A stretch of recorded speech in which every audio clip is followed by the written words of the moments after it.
In 2019, the Wilton softball team had a freshman center fielder that could ball. Let's see some defense on a fly ball to center field with a runner in scoring position. She goes by the name of Payton. Softball's my life.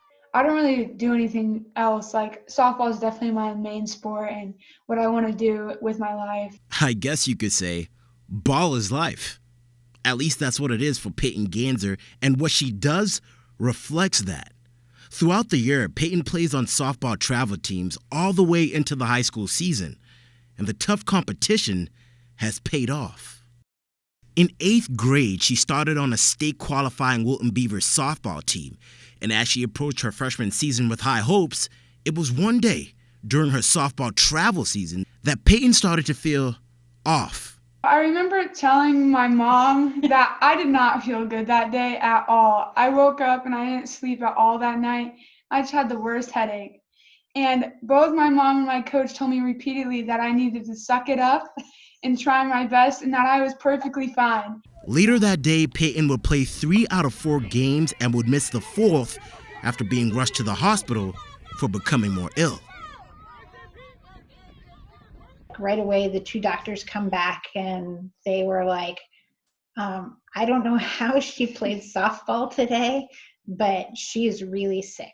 She had contracted the meningitis and varicella virus, and unfortunately, the lesions had internalized and traveled through her brain and attacked her nervous system. Remember, they kept telling you, you are a rare bird. Yeah.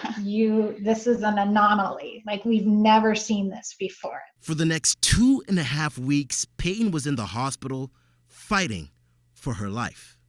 She would undergo weekly tests to manage her kidney functions, and through all of this, she had one goal in mind, and that was to get back on the softball field. I remember her talking to some of the doctors, and they would come in and they would tell her I was not going to play. they would tell her she was not going to play, that her season was optimistic, and that at this point in time she needed to realize how sick she was and that getting her home was the goal. And she would say, no, the goal is to get me back on the field.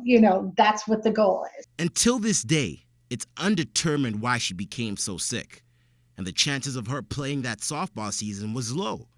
But because of the love she had for the game and the desire she had to play, there was no way Payton was going to miss out on that season. It was really hard. It took me a while to fully regain all my abilities. I couldn't walk by myself for quite a while. So learning how to get back out there and run again was kind of hard. Payton would miss the first couple weeks of the season, and when she got back in the lineup, it was like she never left.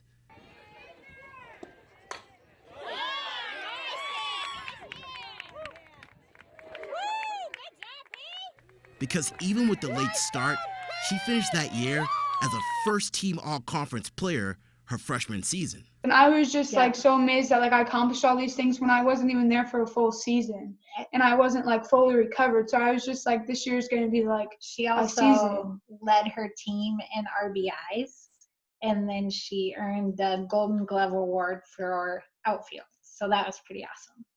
Getting back on the field was no easy task. Payton not only needed help, but she also needed support. And the support she got from her high school head coach is what played a major role in her return.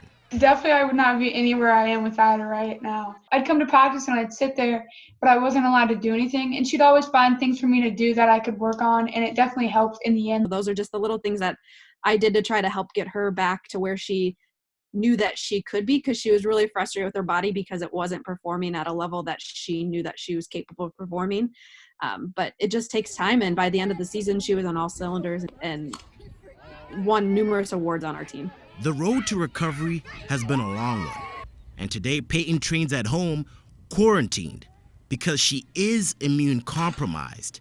And with the softball season still up in the air, hope is all she has. We just really hope that whether she gets a travel season or her school season, that she gets some sort of season this summer and they can get back started. Just being able to see them out there doing what they love.